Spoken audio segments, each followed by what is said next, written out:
It's Monday at 11 o'clock. You know what that is. It's the Chazz Palminteri Show. Don't forget, I am on YouTube and Spotify and Apple.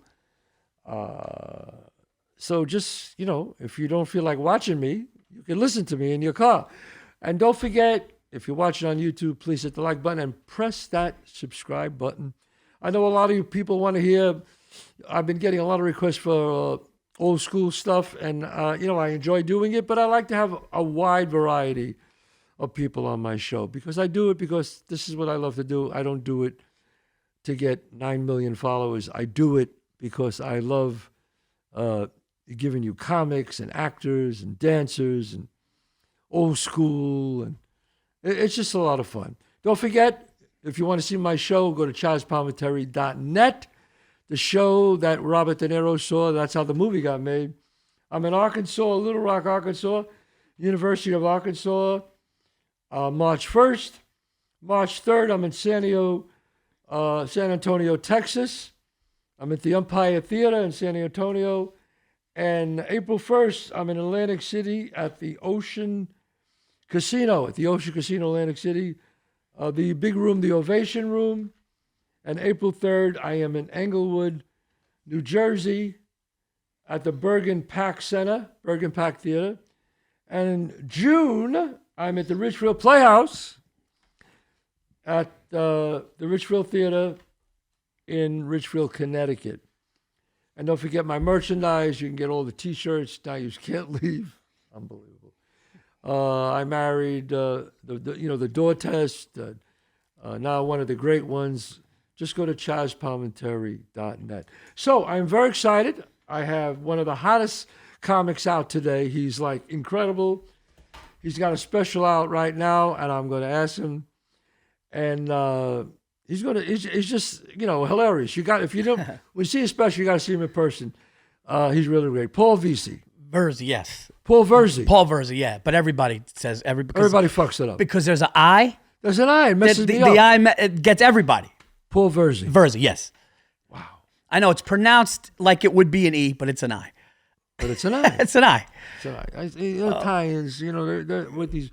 Is that Sicilian? It's Sicilian. Yeah, my father is 100% Sicilian. 100%. And my mother's 100% Greek. So I'm 50. Holy shit. Yeah. That is material forever. Well, that probably explains their brutal divorce when I was 5. But yes. They were divorced. So my older brother was 10. I was 5. My parents got divorced. Wow. Yeah. Was that traumatic? Yeah. Looking back now, it's probably why I tell jokes. Tell jokes. Yeah. Why I do what I do, it was just because Sicilians don't get divorced. Like my father was like, we don't do this. We can't do this. It's early 80s, 82. Yeah, that's a while ago. Yeah, it's a while ago. Oh, it's a while ago. And my father's going, no, Will, and just nothing, no abuse, cheating, nothing like that. Just separate, just. And they were married for how many years? I believe 13. 13 years. Okay. 13 years, and yeah. So. Wow. Yeah. I mean, so you have a. So before we're gonna get into that, but just tell me, how did you start? One day you just said, you know what, I'm gonna be a comic. No, I'm going to, as a matter of fact, something weird. Before my parents separated, comedy, believe it or not, right, was always a thing. Johnny Carson was on the TV. Right. The old SNLs with Belushi was on the TV. Right. My father was a big Rodney Dangerfield. Oh, yeah. So he took me to Radio City to see Rodney. I was a little boy. Right. By the end of the show, I'm sleeping, but I'm there. Right. But the one that got me, and I've said this many times before, anybody that's a fan of me knows, the guy that got me, the reason I do this is because of Eddie Murphy. Eddie Murphy. And well, one of the greats, come on. Central Avenue, Movie Land. Yeah. Okay, in Yonkers. It was Raw was playing. Raw, yeah. 1987, Raw. Right. And my grandmother and mother said, you can't take this 10-year-old boy to 10-year-old is he Raw? And you can't take him to see this, the filthy. And my dad took me. Wow. He told them, don't worry, I'm not going to take him. And then he said, I'm going to take you. And we went, and I saw Eddie in the blue, black leather suit, right, pulling up in the limo. The limo license plate said Raw. He gets out like a fucking rock star. Yeah. And I couldn't put everything together as 10. Yeah. When he's talking about, trying to have sex with Brooke Shields. I didn't even know what that meant. Right. But right. I'm just watching, and I'm Right. just listening to the stories of his drunk father fighting with the mother, and he put me, and it just did something. And that was when Beverly Hills Cop and 48 Hours, and Eddie became, and I always kind of had it in me to do. When I would tell stories, people would say, Paul, tell that story. And I think my parents being divorced and me moving a lot hurt me. So when I would tell stories and people would laugh, they liked me, and I felt like that was what I can get, if that makes any sense. It makes every sense. They would look at me and go, Paul, Right. tell that story. Watch Paulie tell the story. And it made me feel like, oh, even though there's trauma at home, these people like me and I'm entertaining them. Right. And I didn't really see that until later when I realized that this is what I'm supposed to do. I feel that way. How long you been a comic now? 20 years. 20 years. 20 years. Now, Paul, I know it must have, you worked some tough clubs in the beginning. I know you did. Oh, tough clubs is an understatement. I stood in somebody says, "Hey, I want to get you a gig. I'll give you $200." I go, $200 when you're coming up. Tell jokes, and you work to tell jokes. Oh my God, I'm calling people I love. They're gonna give me $200. Right. And I show up to the gig, and it's a private house, and I'm going, where the fuck? Yeah. And all of a sudden I go in, and there's people eating hors d'oeuvres, and there's playoff football on. And Oh my God, it's that's a the party. kiss It's of a death. party. It's a party. There's people going to the, and I go, I'm sorry, where am I performing? And they go, no, we're gonna get everybody in the living room, and you're gonna stand in front of the TV. And I said, what the fuck? What? And I'm standing in front of a TV screen. Right. I'm using an empty Corona bottle as a microphone, and you got adults sitting on the floor, sitting down the staircase, sitting on the couch like a club. I will be honest, though. It ended up working out. It ended up being okay, but those were the type of gigs. I mean, if you could do that gig, you could do any gig. Yeah. That's a tough gig. Oh, I did. I remember one time they said, hey, I want you to, do you want to come down? You're going to come to Uptown Comedy Club in Harlem, okay? Yeah, I know a lot of white guys who started in black clubs. All black room, 250 black audience members. I'm the only white person. Like, do you want to do it? No money, 6 minutes, but do you want to go up there and do it? I drove from upstate. My mother lives up near Poughkeepsie. Okay, so I drove down an hour and a half. I park 124th Street under the bridge. I go into Harlem, and they were dressed to the nines, and they're going, this is going to go, we're going to know how this goes real quick. Real quick, right. And it ended up just being something that I needed to do, and I loved it. You know what it is? You see what you just did, Paul? And I tell my audience this all the time.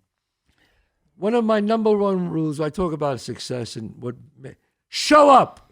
Yeah. Now, he could have just said, Harlem, I got to go down there. They're not going to like me. He could have made a million excuses. Yeah. When he did the other gig in the house, he could have said, I don't want to do this. But he did it. You did it. You showed up. 85, 90% of success is showing up. I You love that. show up and shit happens. Yeah. Just today, I called your people. I said, look, I saw this guy's Netflix special. Folks, you got to see it. It's a fucking killer. Oh, thank you so much. No, it's a killer. Thank you. And you got to see him in person. And I said, get that guy. I want him on the show. That means a lot. But why? You showed up. You said, yeah, I'll be there. I saw something that said, too, there's always going to be fear, and there's always going to be, but the reward after, what's the alternative? Staying home? I can't stay home when I had this in me, and I had to do it. But Of course you can. Nobody's going to knock on your door and say, hey, Paul, I got a great part. I got a great gig for you. You got to show up. Can I tell you something? I'm going to tell you something that I've never told many people before, but I'm going to tell you something happened. And I don't know, but as you were talking, it hit me, and I said, I got to tell Chazz this. And this is 100% true. Now, not to get too heavy, but That's all right. 1997, I hear my mother, from what I hear on my way in the morning to go to high school, I hear either hysterical laughing or crying from my mother's bedroom. Unfortunately, it was the latter. She was crying. She was dizzy. Long story short, there's a tumor in my mother's stomach. She gets stage 4 cancer in 1997, and it's a horrible thing, okay? Luckily, the Dana-Farber Institute in Boston test drug. My mother's alive and well with us today. Oh, my God. Because of a test drug, okay? Yeah. But I'm doing, like you said, I'm coming up, I'm doing the black circuit, the urban rooms, and wherever I can get up, and I'm doing that. And one day I get a pain. I get a pain on my right side. And they go, oh, it's probably your appendix. Just go. I go to the doctor, and the doctor goes, and I'm a hypochondriac. Okay? Yeah, me too. Here's the thing. I'm a hypochondriac. I have anxiety, depression, and OCD. Okay, I'm all fucked. Yeah, I mean, right, okay. right, okay. So, so the anxiety starts. I'm going, what is this? And I'm like, oh, it's probably nothing. I go to the doctor. The doctor pushes it in, and he goes, when I let go, it's going to hurt more if it's your appendix. He lets go, it doesn't hurt. Right. He goes, let's go run some. And he starts walking out the door. Halfway out the door, he stops, Chazz. And he goes, I hate to do this. I got a bad feeling. I'm going to send you up to the hospital, and we're going to go run some tests. Now I'm gone. Now you're a wreck. Now I'm a wreck. Okay, Right. now all this stuff is running Right. through my head. I go up to the hospital. They make me drink this thing. Yeah. They see a mass, and they go, yeah, it's probably your appendix, but we don't know. Maybe it's turned a different way. Either way, that night I go into surgery. My mother. That night. So that night they go, there's something there, we got to take it out. It's probably your appendix, but either way, my mother's a wreck, but she's trying to hold it together, but she's a wreck. Right. And I go in, and she's like, you'll be fine. And I wake up from the surgery, and my mother's there, and she goes, they took it out, everything's okay. And I saw her face, and she goes, well, they found something, but it should be. Yeah, they always make it nothing. And I'm going, what? Yeah, she goes, oh, they found something. What was your gallbladder? No, it was an infection. There was an infection there, like a diverticulate infection. Yeah. But for 4 days, they're doing a biopsy. I just started my comedy career. I'm going into these rooms. I'm doing well. I'm doing contests. I'm doing everything I can do. And now they're testing. Were you married at the time? No. No, I was in my early 20s. Was not married. And now they're testing this thing that they found, which they told my mother, we never seen anything like this. The same thing they told her. So now she thinks it's this. I hate hearing that. So she thinks it's this. I'm laying. It's horrible. She did a bad job. I love my mother. She did a bad job acting like she was okay. She was not okay. They're not good. Yeah. And for 4 days, I'm in there, and the nurses are good, and I know that they're testing this thing for cancer. Right. And I never said this before on a podcast. I'm going to tell you and your listeners, and I'm thrilled to be here with you because you've been an influence with some of the brilliant things that you've said and you're from your movie. Well, thank you. I made a deal with God in the bed, and this is what I said. I said, if you get me through this, okay, because I said, I'm just starting my career, and I said, and things are going well, and this is my dream, and this is what I want. And I said, if you get me through this, I said, I'm going to go so fucking hard. I'm going to do everything that I'm afraid of. I'm going to make what I'm already doing, but I just need to get out of this bed okay, and then I'm going to go. And I still think about this to this day, from when I opened for Bill Burr at Madison Square Garden and Carnegie Hall, then to not opening for a guy like that and headlining myself, and then doing a Comedy Central special and a Netflix special. And and that's something that I think about, and I thank God for that. And again, not to get heavy, not to get religious, but I that happened.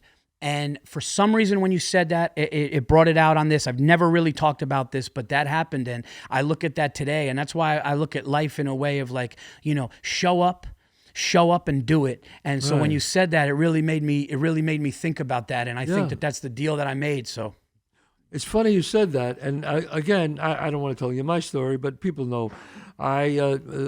please. 29 years ago, the height, making movies quickly, and then they found a tumor in my throat. Best thing that ever happened to me. See what happened to you? Best thing that ever happened to you. Right. And I'll tell you why. Because I remember that day. I remember saying to God, just get me out of this. Get me out of this. Yeah. And I won't fuck up my life. I promise I won't. I'll do the right thing. I'll do.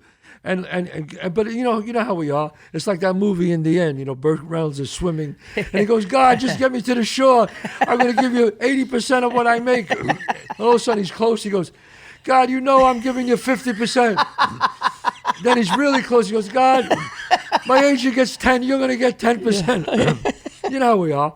Yeah. So anyway, and my Sicilian father couldn't handle it. But you know what? It's a great story, and I'm glad you said it. Because you know what now, you made a deal. I made a deal. You made a deal. I made a deal, and every time you can't break that deal. No. You can't break that deal. You can't. It's like you spit in God's face if you break that deal. And I'm a Catholic. I believe what you believe. Yeah, yeah. And I've had, unfortunately, I've seen death, and I've seen young people die, and I've had very close friends die, and I'm going, who am I? How dare I not? How dare I not go and do this? Yes. And when there is, what's that saying? People that are healthy, they want everything. Right. Somebody who's sick in the hospital, they just want one thing. Just want one thing. They just want one thing, and people take that for granted. Yeah. You could have all the money in the world, you don't have your health. Yeah. Yeah. I mean, this thing about it's in my head right now, and it's driving me crazy. Your father's Sicilian, your mother's Greek. Yeah, my father's 100%. All right. Yeah. So tell me about your father. Well, I mean, what kind of character is this guy? I mean, this guy, my father also, like when I was going through that in the hospital, he was doing the thing. I know you're all right, but that was the way he dealt with it because it hurt him. But so the way he dealt with it is, I had a feel, my father always thinks, this is a funny thing, like my father actually told me and my brother, I go, Dad, we're half, right? Because Mom's 100% Greek. And he literally goes, nah, it's different. He goes, I'm the father. Like he would say shit that no, it's different. I'm the father. I'm just saying, everybody, it's an untold, that's what he would say. It's an untold thing, but because I'm the father, you're a little more. And it made no biological. Made no sense at all. No, but that's. But the mother carried you for 9 months. Oh yeah, but no, he's my father would judge. My father would judge people by my father's very big on a man needs a nice watch.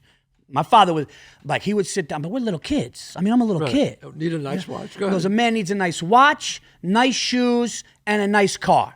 Okay, we'd be in the car. Me and my brother would be in the back of the car. He had a black, but I get things from him because I like white leather. Right. And he had a black XJ6 Jaguar with white leather, and we'd be in the car, and he would go like, we'd be at a light, and he would just go, he'd go, look at this. You fucking believe this? And we would just, he goes, look at that's a fucking shame. He goes, that's a grown man in a Toyota. Oh God! There's fucking kids in that car. God forbid. Like he was. So we had the. So we saw the judgment young. Right. But but he never, the one thing about my father, he never changed. And my father says, a lot of people don't like me because I say how it is, but that's okay. That's how I have to, he called me up. This is a true story. My father called me up after the Netflix special. I'm nervous because my father's going to hold no punches, with my comedy and everything. Yeah. And he calls me up and he goes, listen, he goes, I saw the show. He goes, fantastic. It was really, really great. And thank God it was. He goes, because if it wasn't, I wouldn't know what to tell you. I wouldn't know what to do. He said, because I would have to say, I can't. He goes, you're my son. I can't lie to my son. He's he is that guy from the Bronx, man. He's a neighborhood guy. Guys from the Bronx. See, a lot of people don't understand. Our humor is very different. Oh, yeah. When my wife met my friends 30-something years ago, she said, I can't believe you guys are friends. She goes, how do you talk like that to each other? My friend owned the restaurant, and it was a great restaurant, but we would say things like, I used to say, Dom, your restaurant is one thing about your restaurant is consistency. That makes a great restaurant. Yeah. It sucked when I first went there, and it still sucks. All these years later.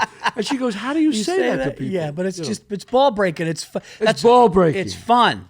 It's ball breaking. Yes. So your father being when they got divorced, did your father say, well, it was my fault, her fault? Or no, nothing on his part. Nothing on his part. No. Your mother went crazy.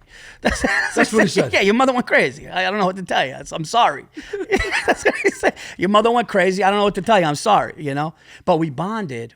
You know what we bonded? The courts only gave my father 12 hours on Sunday. So he would pick us up at noon, and we were with him till 8 o'clock on Sunday, and then they only gave us dinner time with him on Wednesday. So my father, in a way, had a right to be bitter to only see your two boys 8 hours on Sunday and 3 on Wednesday. That's what the courts were, a little more skewed that way. But we would go to movies. We would go to movies. He would take you to movies. We would go to movies, and a big thing was, and I'll never forget, I was in Cross County in 1993, and we saw Bronx Tale in Cross County. And I'm not just telling you this because I'm on your show. This is the God's honest truth. Right. When I was sitting, I was around high school, beginning of high school, and sitting there watching that, it was like when I was watching Eddie Murphy, when I was watching the whole, because those are guys that, even though I was a little younger, those were guys that my dad grew up with, and those were those are the friends that I knew. So it was like this, watching that, and just the narration of it and the whole thing, I was like really, really locked into it. Right. And the one thing that stays true to so many things in the movie stay true, but the nobody cares is what really nobody cares. And when and the powerful scene in that was at the wake, and all these people that are friends and that were family are just going, they're laughing, and it's going, that's it. And it was really hits really hard. Well, if you think about it, it doesn't matter who you are. God forbid you pass away, I pass away. Everybody's going to be sad. They're going to, first few days, everybody's going to be sad. But at the wake, they're going to go, hey, you see that new movie, Tom Cruise? You see Top Gun? It's terrific. Yeah. Before they're going to go, hey, who's catering the... Who's catering the... What restaurant? What restaurant? I hate that fucking place. I mean, nobody cares. I've actually had that happen where they go, we're going over there. There's the calamari. I heard the calamari. 2 hours. 2 hours after, there's the calamari's rubbery. Fuck, what are we doing? 2 hours, 10 minutes afterwards. Paul, it's, and so, that's why you worry about yourself, your family, people that are close to you. Forget about everything. That's really so what your it mother is. being Greek, did the Greek culture and the Italian culture ever come head to head? That's a great question, and no, because my Greek grandmother, my yaya, rest her soul, she made it to 99. Right. She was so much on the Greek that my mother rebelled against it. So my grandmother was, because Greek, by the way, Greeks think everything great is Greek. And you know what's amazing is because Greek, especially back then, even now, Greeks only marry Greeks. Usually. They were devastated. They had to be devastated. When my Sicilian grandparents came over with my father, my mother found my Greek grandmother in the bedroom crying. Yeah. Crying. She was in there. She goes, where are you? She's in there crying because they very much, I think, similar to Jewish culture. I think Jewish like to stay together. Too, yeah. And Greeks like to stay together. And Albanian. Oh, Albanian too? Forget it. Yeah, they have to be, right? Have to be. Yeah. And the kids have to speak Albanian. Oh, yeah. So my Greek grandmother, she was everything great is Greek, but my mother was the oldest out of two girls. Right. They were harder on my mother. So my mother rebelled against the Greek. She pushed the Greek way. So she never put the Greek on me and my brother. Like on Sunday, did you have pasta or you have Greek food? No, Sundays. Oh, that's right. You guys were here with the boys. Sunday, my dad would pick us up. We'd go to my Sicilian grandmother's. Right. Okay, she's from a little town right outside of Taormina, Sicily, and she made. I taste the meatballs now, the meatballs and the lasagna. So we would do that. But the Greek, my mother almost went against the Greek because of how hard it got put on her. Wow. Does that make sense? Yeah. Like they were so much Greek's great. This is great. Everything Greek. So my mother would go, no. But my father was Sicilians are the greatest people. My father actually said, he actually with a straight face, my father said, all jokes aside, he said, Sicilians are the greatest people on earth. I love your father. He goes, there's nothing better. And then I go, well, what about regular, like Northern Italy? He goes, what's his first name? Thomas. Tommy. I love you. Yeah. Thomas. He would say, he would go, go, Sicilians are the best. And I go, what about My father Northern was Italy? like that. Yeah. My father would say, remember, you're 100% Sicilian. Yeah. Not 50, 100%. Yeah. My mother was Sicilian, my father was Sicilian, both of them. My father loves jewelry, but Yeah. a little gaudy, a little big. A little bit. Yeah, he's a little embarrassed today. I have this chain here, Yeah. right? And he goes, you don't want chicken wire. You don't want chicken wire. Put that down. Like my father, because my father's chains are heavy. Rings heavy. Yeah. He likes that. Oh, my father going to a jewelry store. This is, big diamonds, big everything. Now, You know what he said? what did your dad do for a living? He said he was in insurance and real estate. You know what he said one time? I swear to God. He goes, Paul, he goes, I don't go for this hip hop shit. You know that. You know that, right? And I was like, yeah, Dad, nothing about you says. Nobody's going to question that you like rap music or not. Nobody. Right. And he actually goes, but I'm going to tell you something. He goes, these rappers, he goes, they know their jewelry. I swear to God. He goes, they know their jewelry. They go. It's a true story. Your dad was, the one thing he taught you was like, you got to do the right thing. Even though both of my parents would admit that maybe they didn't handle the divorce the way that maybe they should, and they did the best they could. Yes. But my father always said to me, Chazz, you know what he said? He said, stay away from drugs. He goes, stay away from drugs because he always said this, and it was really weird that he said, stay away from drugs because one day you're going to call upon your mind. And that's what I do for a living. He always said, you stay away from drugs. Drugs are going to kill you. He always said that. And he always said, stay away from the street kids and the wise guys because it's not a life that you want and it's not a life that you could be. He always said that. So like my dad might have not handled everything maybe, but he gave me gems and I took the gems. And I'll never forget it, because those are lessons. Not doing drugs and not being with those kids really helped me, even though he wasn't really a prominent, force there all the time. Wow. And it was always how to do the right thing, huh? But like he would, but if I got, I did stupid shit, I would steal shit, I would steal. Yes. I would. We all did stupid. You did dumb things. You have kids now, right? Yes, I do. And how old are they? My kids are 13 and 10. And how do they feel about their dad being a comic? They my son is like, my son knows, and his friends talk to him like in school, like in junior high, like, oh, your dad, I saw your dad on Netflix, your dad's famous. And my son like kind of doesn't, but my daughter is more like, yeah, he is. Like that's, Right. that's right. my daughter has a very, the very Sicilian thing that my daughter has that vengeful thing. Yeah, what's her name?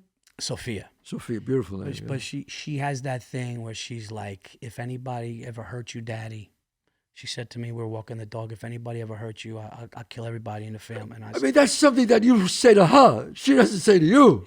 It's funny you said that because I was on stage the other night and people always say like, are you going to like give the prom date hell? I'm going to go, no, I'm worried about him. Wow. I'm going to make sure he got home okay. Yeah, my daughter. My daughter Gabrielle is 21, and I mean, she always says, Dad, you got to talk to these kids. You can't say these things, and I don't say bad things. I say it in a neighborhood way. I go, hey, how you doing? Comes to pick up my daughter. I say, how are you? Yeah. And as he's leaving, I say, hey, he goes, oh, Mr. Palminteri, I just want to say I love your movies and everything. I go, you saw my movies, right? He goes, yeah. I go, well, you know what I'm capable of. And they just look at you like, so you know what I could do if somebody hurts my daughter? You saw that, right? And then I smile. I go, come on, I'm just kidding. She goes, Dad, you can't do that. See me. I'm like the artist in me or the comic in me would like if the kid said, "Hey, I love all your specials." I'd be like, "Oh, you saw my specials?" I'd be like, "Which ones you like the best? Tell me which one. Which one did you not like? Tell me the truth." Right, because I would be like, but that's so hilarious that you would do that. Yeah, oh yeah. I said, you know what I'm capable of. Oh, that's I said, look, I got a lot of acres out there. No one will miss you. I got a lot. You saw that tree stand, right? You saw that tree stand. A lot of holes I dug out there. Won't be the first hole I dug. Won't be the first hole I dug. Nah, I got no more lime. Good fellows. He would have been a rat. They were all rats. They're all rats.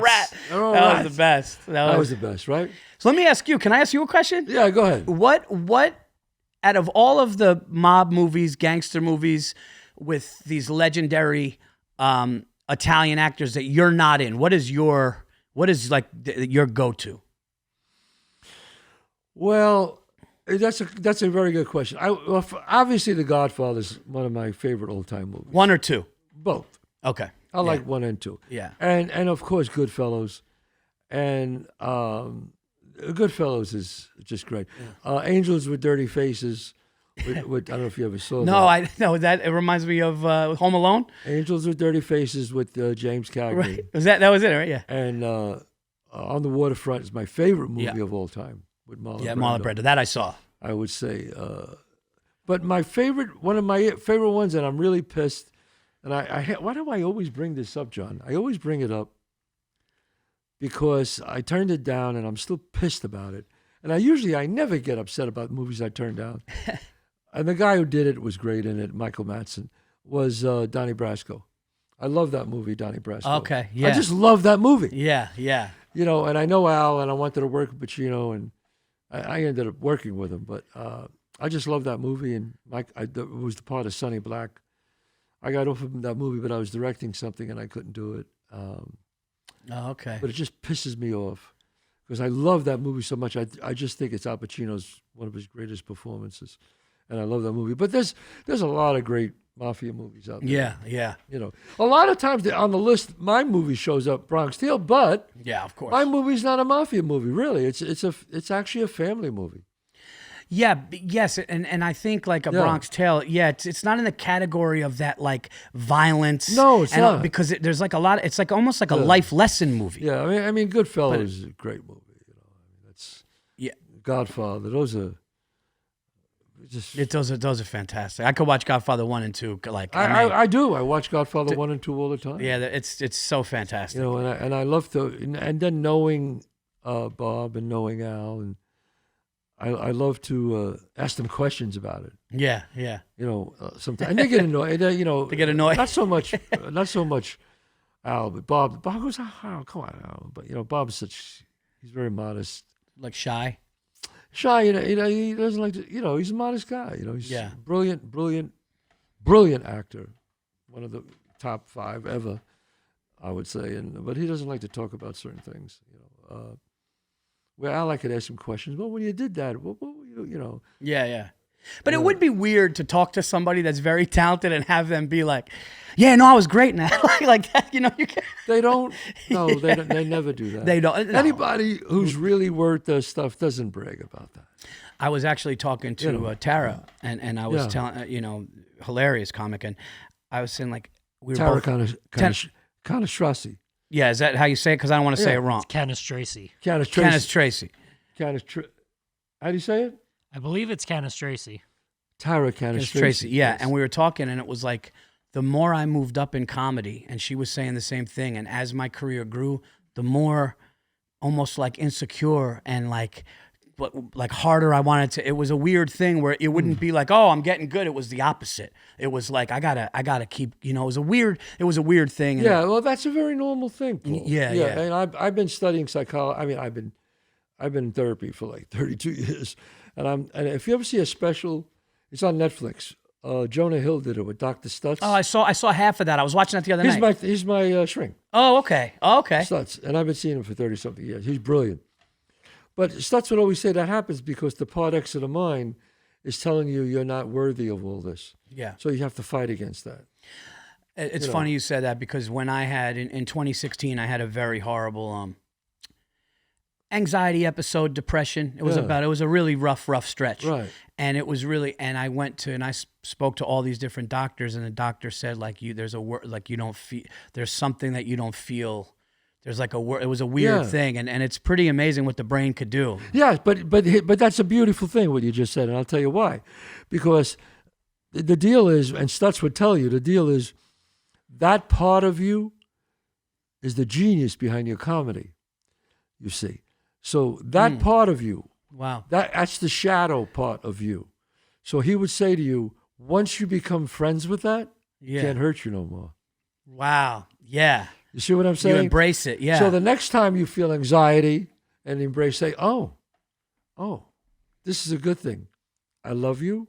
Yeah. So you actually like look at that shadow. That's the other part of you. Yeah. And that's the thing that's giving you this gift that you can go and face 20,000 people and just riff. Right. Not everybody can do that. So what happens is, but there's a price to pay for that. Yeah. And that's the price of, like, you ever see friends of you? You have friends. I have a lot of friends. They're just like, they live life. They're fucking happy. Yeah. They go to work. They come home. Yeah. They watch. Everybody Loves Raymond, or they watch a show. Yeah. They're fucking happy, and you look at them and you admire them. Yeah. Because you go, wow, they got no angst, man. Yeah. No, I used to fantasize about being. I used to fantasize about being like a mailman. Yes, but you can't because you have that shadow. Right. Like I have. Yeah. It's this other part of you that wants to go, hey. See, it's a double-edged sword. Wow, that but shadow is amazing. It's a shadow, yeah. I'm writing, I have a play that I wrote for Broadway. I hope it gets to Broadway. We'll see, God willing. I wrote for me and Giancarlo Esposito, and it's all about this stuff. But the shadow is a part of you. Wow. That it could be your friend or it could be your enemy. Mm. Like Vincent Van Gogh, when he cut off his ear and he died, and he killed him, he made it his enemy. But once you look at that shadow and embrace it and put a face on it and actually see it and say, I'm good, man. Thank you for giving me this gift. Can't hurt you no more. Yeah, that's wow. That's Remember amazing. That. Yeah, I never even looked at it as like a shadow. That's like when you put it like that, it's amazing. Yes, because everybody makes it like this anxiety. It's coming from somewhere, this anxiety. Yeah. It's your shadow. Yeah.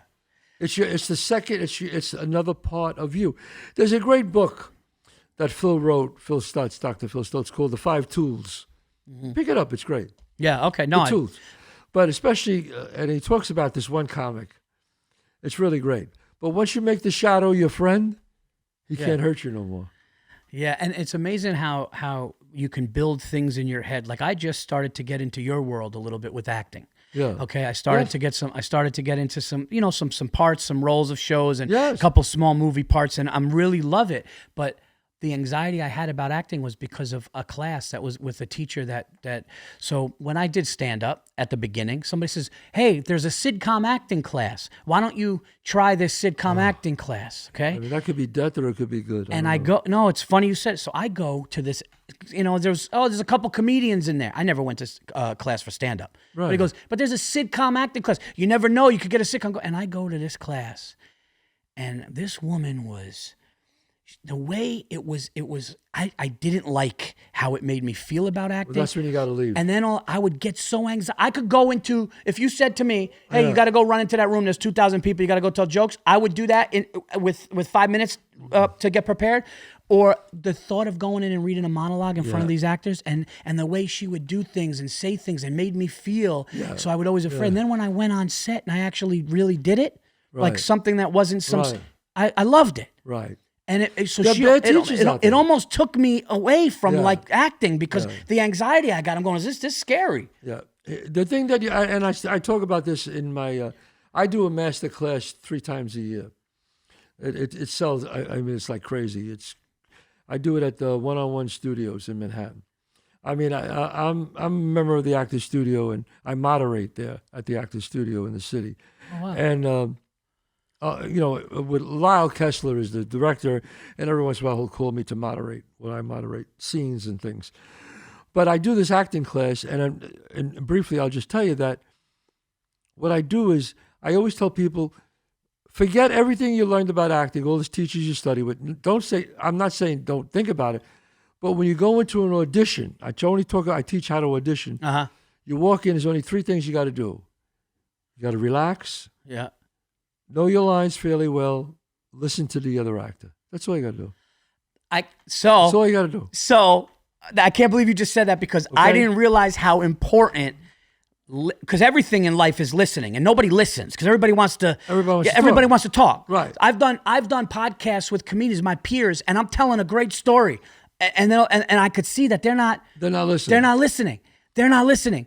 And when you listen, and somebody said, this is one thing that she did say though in the class. Right. She goes, "You're not listen to the," because all my thing was, since it was so new to me, because I was a stand-up, I'm thinking of get your lines right, Paul. Yeah. Get your lines right. But this guy is telling me something that I need to actually listen to because it's going to make me say my lines better.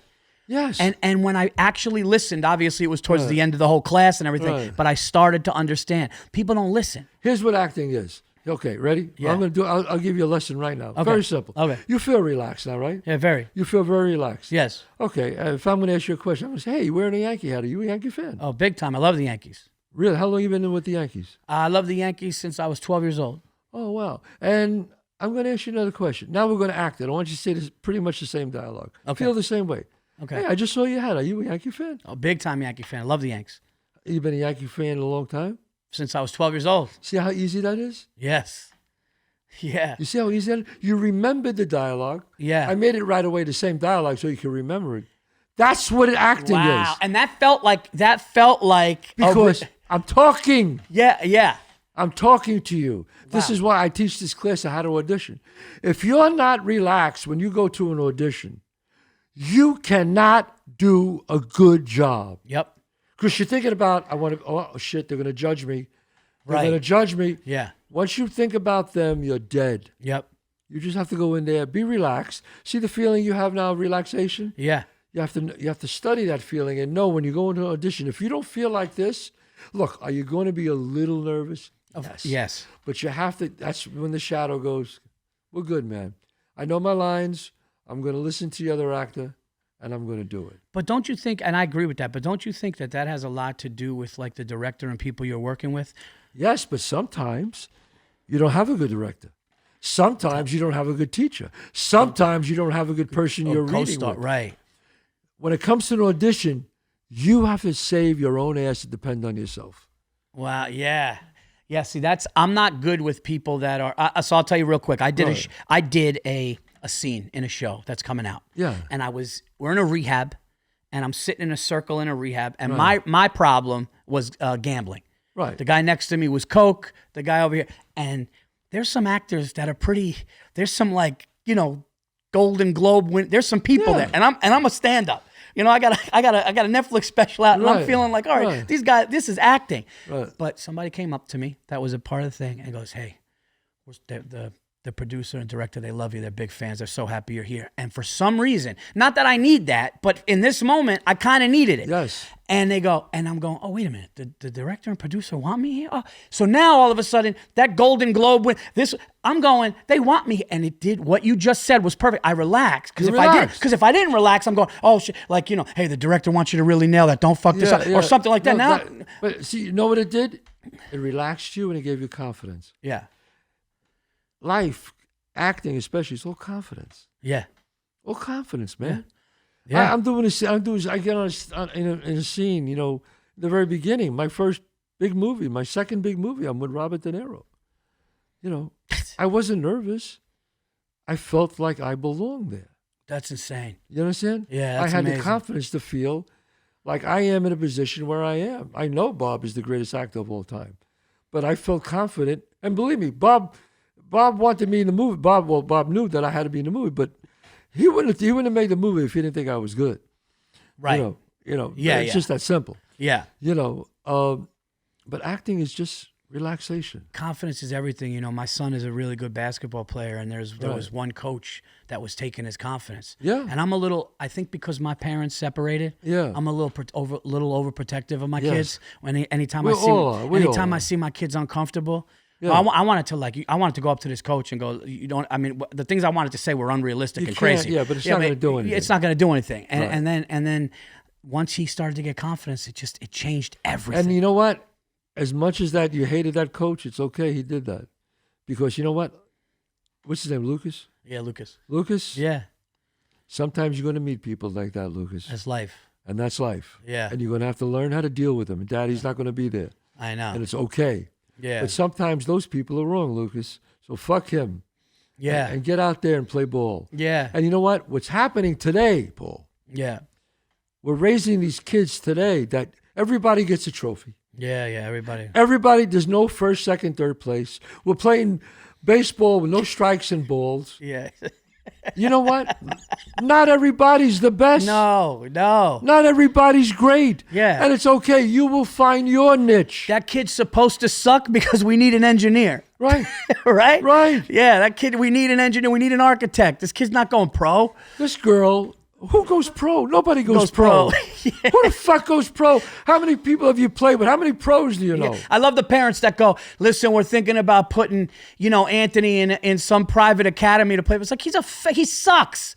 This guy's tripping down first base. Mark Teixeira, the great Teixeira, Mark Teixeira, yeah, great Yankee. Yeah. I said to him once, I said, were you, when you grew up, did you know you were going to be a professional? He goes, well, I wanted to. I go, do you have to be the best player on your team? And he said to me, you know what he said to me? Best player on your team? You probably have to be the best player in the state. Yeah. In the state. Yeah, it's like 1%. To have a shot. To have a shot. To have a shot to even, yeah. You got to go to minors now. Yeah, or Division I. Division I. And then when you get to Division I, everybody was the best in their state. See, you think you're good, but then when you go to Division I, Yeah. and you see everybody, you go, Yeah. oh shit, Yeah. oh shit. Yeah, I know. When I went, I studied with Lee Strasberg himself. Okay, I'm old enough that I studied with him. When I studied down at the Actors Studio, and I walked in there, and believe me, I always had this fucking crazy confidence. That's because of my parents. They gave me so much confidence. I had this crazy, like I was as good as anybody. When I walked into the Actors Studio on 44th Street, when I was young, and I saw some of these fucking people, I was like, oh shit. Yeah. Oh shit.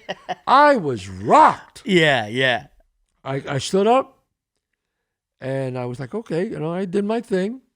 I did a scene, one of the scenes I did, Lee Strasberg said to me, he goes, you're too young to do this scene, kid. You're not ready for this scene. Pick another one. I was like, okay, Mr. Strasberg. Wow. This was, I had a guy here who lived right here. I shouldn't even say his name. I won't say his name. But his daughter was one of the great tennis players in all of, I think on the East Coast, she was rated number 1. Wow. I think she was in the top 10 nationally. Top 10. Okay? My daughter's going to be a pro. Okay? She went to the academy, did the whole thing, right? Yeah. Didn't break the top 100 pros. Yeah. Yeah. 100, not top 10. 100. It's unbelievable. Gave up, did something else. Yeah. Very successful. Wow. Nice people. My dad studied at Strasberg too. Did he really? Yes, he did, and he was in class with Mickey Rourke. Listen to this. Yeah. And he was good. And you know what he said? What? He goes, I didn't love it. Love it. He goes, they wanted me to go for an audition. This is what he said to me. Yeah. It's true. You just reminded me. Yeah. He goes, yeah, I got an audition for Miami Vice. Miami Vice was the biggest show at the time. Biggest show on television. And he goes, yeah, they wanted me there 6 o'clock in the morning. He goes, I ain't fucking going to 6 o'clock. Yeah. And he said, I wish I loved it the way you love comedy. Right. But he goes, because I was good. He was good. They liked him at the school. But he said, I ain't getting and up. that's fine. He goes, no, and he said, I knew that I wasn't, He wouldn't have been able to survive it because you have to do it like the air you breathe. If you don't, you can't do it. Yeah. It's too much rejection. Yes. It's constant rejection. Yeah. It's the only job where 8 out of 10 interviews, 9 out of 10 interviews, or 10 out of 10, you get the answer no. Yeah, yeah. You have to have thick skin for this. Thick skin. You mentioned Mark Teixeira. I got one for you. Yeah. I'm on an airplane flying to Westchester. Mark Teixeira's on the plane. Right. He's a few seats in front of me, right? Right. And if you ever fly to Westchester, which I know, I'm sure you do, it's windy. Right. There's a lot of wind. A lot of wind. Okay, so this is when you said that, I can't wait to tell the Teixeira story. Right. I never got to tell before. We're coming down. Right. And this thing's going like this. It's rocking, yeah. And we're coming down, and I swear to God, we are 10 feet from touchdown. Okay, we're right there. I'm waiting for the embrace, and then boom, shoots back up. Teixeira's on right out of nowhere. And everyone's kind of looking around. Yeah, how do you turn around again? He swings around, and he doesn't say anything. And he comes back 3 minutes later. He says, "Folks, we had a little." I saw my car. I saw my car. That's how. Yeah. And we go up, and he just turns around. And he goes, "We're gonna try that again because of the wind shear." And then the second time around, everybody's quiet, and the thing's going like this. Chazz, when I tell you this thing hit so hard, everybody's head went for their screams. Guys going, this is my 30th flight, this past 2 miles, I never see. People were freaking out. So I get off and I got to see what Teixeira says because he always flies. So me and him are walking and he just goes, hey, and I go, hey man, I go, how about that? What do you think of that? He just goes, man, that was scary. He goes, and that's a guy that flies all the time. And he goes, because the Yankees are on the road, they fly constantly. Yeah. And he goes, that one. That's scary. why I don't really like flying into Westchester. But here's the real thing that's sad about that. Not sad. And I'll tell you what it is. That fucking plane crashes. You're not even mentioned. I know. I thought about Mark Teixeira and 12 people. Yeah, Mark Teixeira. yeah. My Netflix special wasn't out yet. Your Netflix special was out. Now I might get now I might get up and coming comedian was also on the plane. Yeah, but maybe. I went skiing on a private jet. Yeah. He's a good guy. I'll mention it. Robert Kennedy Jr. Yes. Who lived here at the time. Skiing with Robert Kennedy, which is what was I thinking? God forbid something happens. We're on a private jet and we're having bad turbulence. I said to myself, this fucking plane goes down. Senator Robert Kennedy Jr. killed with friends. Oh, that's good. I'm not even going to be mentioned. Yeah, it's funny because I think artists, and we're all very competitive. I'm competitive. Right. I'm sure there's a little bit, of course, a little competitive. Yeah. So we're like that. We're thinking, you're not thinking, oh man, this is going to be a horrible day. You're thinking, man, what's happening to me? Where's my legacy going to be with this? Like, where the fuck is my legacy going? With some unidentified friends. I mean, God Almighty! I mean, that's so God. Funny. So, there was something I wanted to tell you about. We talked about people on TikTok. Do you begrudge those people that have 2 million fans? And stuff? No, the big thing right now is a lot of comedians and a lot of people, in our business talking about, oh, this guy got famous in 2 minutes, and now they're filling up theaters. Look. Do they fill up theaters? I don't think so. Some of the ones that are trying to do comedy, but the thing is, the people aren't coming back. That's the thing. Because you got 50, you can't sustain it. You can't dance on TikTok with with an avocado. Theater, right. Yeah, that's the guy that danced on TikTok with a fucking avocado. Let's go. He's at the Richfield Playhouse. And then all of a sudden he goes there, and you're like, what am I doing here? What am I doing here? But that being said, I can't knock somebody making money. I can't knock somebody putting food on their table. And I can't knock somebody who got big and famous quickly because they used the technology in their benefit in their favor. Absolutely. You can't. So, Right, I agree. People put down, I remember in the very beginning, people put down the Kardashians. yeah. And I say, Yeah. why are you putting them down for? They Yeah. created a fucking empire. Yeah. I said, if they were losers, they would have just pissed it away. They would have did nothing with it. They created an empire, and they're still going strong. So, you know what? I never begrudge anybody who fucking is a success. Nothing's funnier than somebody working at Wendy's going, what the fuck did the Kardashians do? I don't know, start $1 billion empire, Yeah, how about clothing that? line, makeup, I don't, you listen, you may not like their talent or what they do. Right. That's fine. Right. Listen, I've been doing comedy 20 years. I don't like if somebody, not that I don't like, but if all of a sudden someone's like, hey man, we want to give you the theater, but we got this guy who juggles tonight on TikTok. I mean, listen, Give it to him. he's got more fans. Fine. If he's but got, you know what? But I know some record executives, they were giving these record contracts to these guys that 60 million, 100 million followers. None of them worked out. Yeah. They put out a song, nobody bought it. Yeah. No, the reason why is because they like them for what they see. Yeah. But that doesn't mean they're going to go out and spend money. Right. Like fans, when you're a fan, you spend money. Right. You leave the house, you plan, you get in a car, and you drive there, just like your Netflix special. Yes. Just like they come and see me in a Bronx Tale or go see a movie of mine. Yeah, and you know what? People appreciate when the work is done and Right. and they're like, my Netflix special came out. Right. A week after it came out, I was performing. A week after the release, I was performing in San Diego. Now, what is the name of your Netflix special? Name of my Netflix special is Nocturnal Admissions. Nocturnal Admissions. Nocturnal Admissions is on Netflix. It's streaming now. That came out, towards the end of the summer. And then middle of the summer, a week later, I'm going to San Diego. And you know what the fans were writing me? Hey, just bought tickets to see you in San Diego. Are you doing the same show? Are you doing the same show? And I'm like, I actually, because in comedy, it's different than when you do one man show. You do one man show, you got to do Right. you do the show. Right. People, and you travel, people want to see that show. So in comedy, they want to see the show? Stand up is, it's very disappointing if you go And do the same and you show. do the same show, because it's like, I just paid $35, $40 a ticket, plus a 2-drink minimum, and I'm with a couple people. So we spent hundreds of dollars, and we could have sat on the couch and watched fucking Netflix. So what I did was I did a new hour, and people appreciated it. And I told another comic, I said, yeah, people went nuts that I did a new hour. And they, you want to know why? I said, because they've been burned before. And they know that when they come to see you, they're not gonna be burned. They're gonna come back. If somebody else is not doing that, I'll let them have that night, because I know when I come what I'm gonna do. And that's how I look at it. That's how I look think at that's it. a good way to look at it. Man. Yeah, it's like, you're gonna come back to see me because the work is put in. I'm gonna give it to you. I promise. Right. Now, if somebody wants to come and see you live, what do you got coming up?